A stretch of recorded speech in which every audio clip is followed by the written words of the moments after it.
Buenos días, buenos días tengan todos en este feliz domingo dentro de nuestro espacio de tiempo ordinario del calendario litúrgico de este año.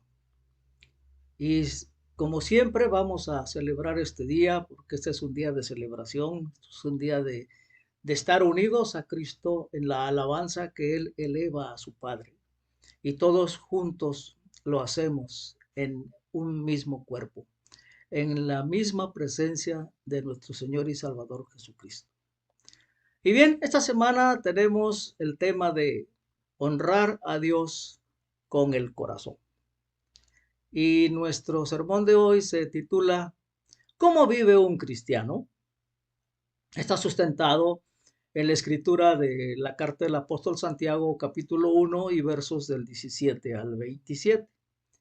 Y en esta escritura vemos que el apóstol escribe que nuestros corazones deben honrar a Dios, cuidando a los demás, las otras personas, las más vulnerables que hay entre nosotros.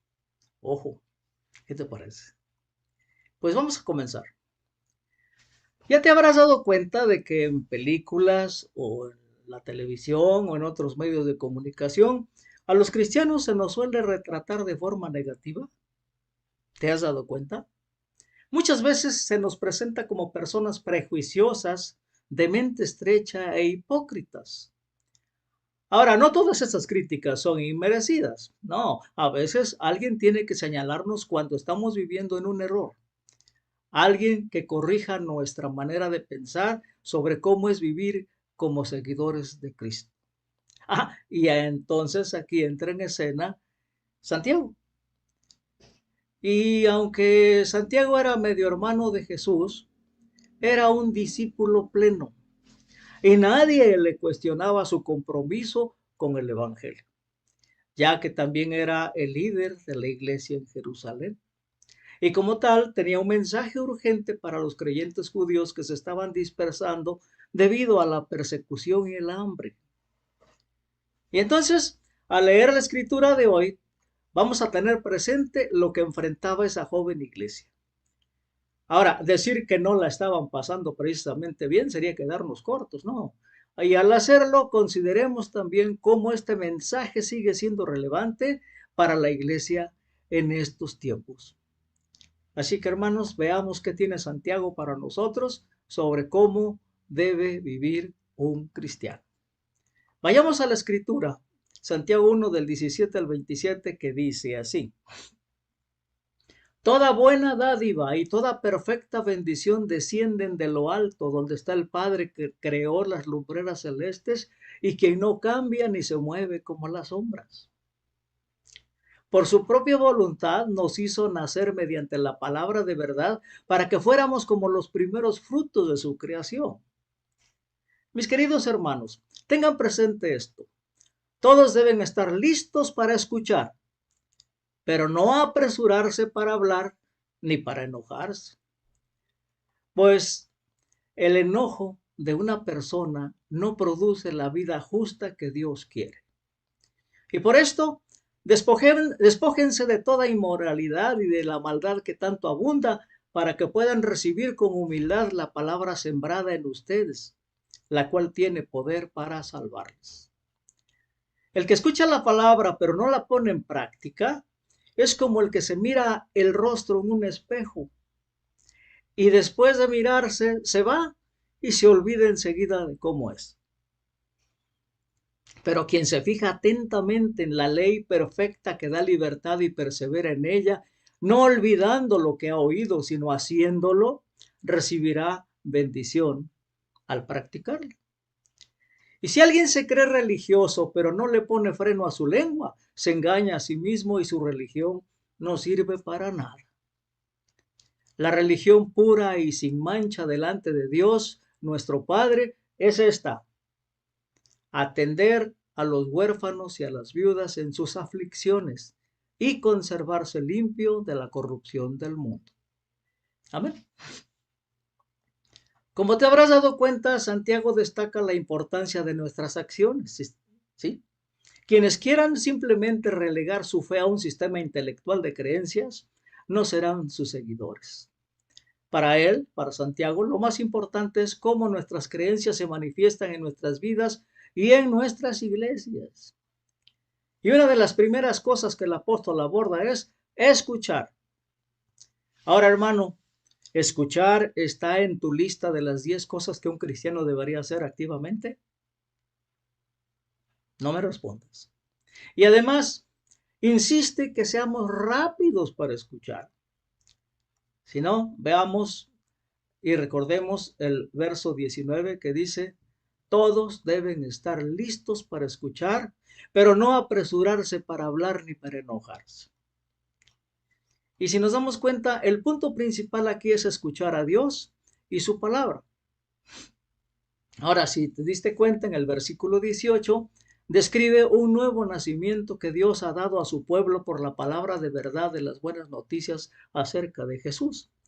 Y en el verso 21, propiamente es un mandato para aceptar la palabra plantada. Y nos damos cuenta en los versos del 23 al 25 que se profundiza en el contraste entre la persona que solo escucha la palabra y la que oye y la obedece. ¿Qué te parece? Y es que muchos de nosotros escuchamos lo suficiente para poder intervenir en la conversación. Y lo hacemos con Dios y lo hacemos con los demás. ¿O escuchamos lo suficiente para responder? Como participantes de Jesús necesitamos aprender a escuchar a los demás antes de responder. Pero cuando alguien nos está hablando, estamos ya pensando en dar una respuesta, interrumpirla, ¿sí? Decirle nuestras ideas. Ahora, desafortunadamente, muchos de nosotros somos demasiado rápidos para hablar y lentos para escuchar. Y entonces, ¿cómo se ve el ser rápidos para escuchar? ¿Cómo lo miras? Te voy a leer una pequeña historia. En 1957, Carl Rogers y Richard Parson escribieron un artículo titulado Escucha activa. Y parte de la escucha activa implica escuchar para comprender. En este caso, absorbes y comprendes por completo lo que dice la otra persona. Y esta escucha es de naturaleza empática, en la que te preocupas más por comprender a la otra persona que por reaccionar o responder rápidamente. Los estudios han demostrado incluso que quienes tienen habilidades de escucha activa son más saludables, tienen más éxito y están más satisfechos con la vida que quienes tienen habilidades de escucha deficientes. Y sin duda, una iglesia más saludable es una iglesia llena de miembros que se escuchan bien entre sí. ¿Qué te parece? Nos va a servir. Ahora, junto con la escucha y la falta de ella, Santiago señala el hecho de hablar con rapidez y manifestar enojo. Y entonces hablar nos resulta fácil, especialmente cuando estamos enojados. Y entonces, ¿qué es lo que Santiago ve como fuente de enojo para estos creyentes judíos? Vamos a ver. Hace un momento hablamos de las pruebas por las que estaban pasando estos creyentes. Estaban soportando persecución y hambruna. Imagínate que antes estabas prosperando y que todas tus necesidades estaban satisfechas. Tenías buena reputación en tu comunidad y eras respetado por tus vecinos. Pero ahora tu familia te ha dejado de lado. Te han expulsado de tu comunidad judía. Tus vecinos te miran mal cuando pasas por ahí. Te lanzan acusaciones e insultos. Y encima de todo esto, ni siquiera sabes si vas a comer hoy. ¿Cómo te sentirías al oír esto? ¿Puedes empatizar con ellos? Santiago no permite que los creyentes usen sus pruebas como excusa para estallar con ira, lo cual envenenaría su testimonio con palabras duras. Si no, veamos el verso 17 que dice, toda buena dádiva y toda perfecta bendición descienden de lo alto donde está el Padre que creó las lumbreras celestes y que no cambia ni se mueve como las sombras. Es que en este verso 17 nos recuerda que Dios nos ha dado dones increíbles y que no estamos abandonados a nuestra suerte. Y a pesar de nuestras circunstancias, debemos ver cuán increíblemente bendecidos somos, hermanos. ¿O no lo crees así? Ahora, cuando pasamos por tribulaciones en nuestra vida, también podríamos olvidar cuánto se nos ha dado en Cristo. Y por difícil que pueda llegar a ser la vida, no debemos tomar el asunto en nuestras propias manos. No, esto es lo que pudo haber pasado con estos creyentes judíos, ¿no lo crees? Al olvidarse de quiénes eran, al olvidarse de su verdadera identidad y de lo que poseían en Cristo, los llevó a recaer en el hablar rápido y con enojo y de malas. ¿No te parece? Recordemos el verso 21 que dice, por esto, despójense de toda inmoralidad y de la maldad que tanto abunda, para que puedan recibir con humildad la palabra sembrada en ustedes, la cual tiene poder para salvarles. ¿Qué te parece? Como te das cuenta, Santiago nos insta a seguir adelante con la metáfora de la siembra. Y cuando en nuestra vida crecen las malas hierbas de la inmoralidad, las malas palabras, la ira, la falsedad, la verdad plantada en nosotros se ahoga. Y esto sucede cuando decidimos adoptar las pautas de conducta de una sociedad corrupta. En cambio, debemos hacer lugar para el crecimiento en nuestra vida. La Biblia, el mensaje, traduce el verso 21 de la siguiente manera, para que te des cuenta. Comenzando con la última parte del verso 20 que dice, la justicia de Dios no surge de la ira humana. Por eso, tiren toda virtud echada a perder y toda maldad cancerosa a la basura. Con simple humildad permitan que nuestro jardinero, Dios, los ajardine con la palabra, haciendo de su vida un jardín de salvación. ¿Qué te parece esta traducción? Hermosa, ¿verdad? Pues bien, sigamos entonces. Y si te das cuenta, Santiago usa más metáforas y analogías que Pablo en todas sus epístolas juntas. Comenzó con la siembra, pero ahora cambia el tema y ahora nos habla sobre el uso de los espejos. ¿Qué te parece? Si no, veamos los versos del 23 al 25 que dice así. El que escucha la palabra, pero no la pone en práctica, es como el que se mira el rostro en un espejo y después de mirarse se va y se olvida enseguida de cómo es.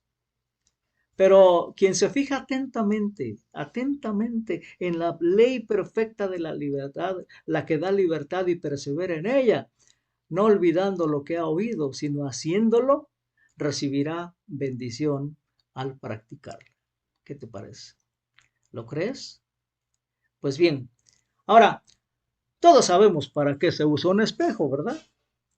Bueno, tratamos de ver cómo nos vamos a presentar ante el mundo. Tengo el pelo despeinado, tengo brócoli entre los dientes y otras cositas por ahí que encontramos que el espejo nos regresa con la imagen.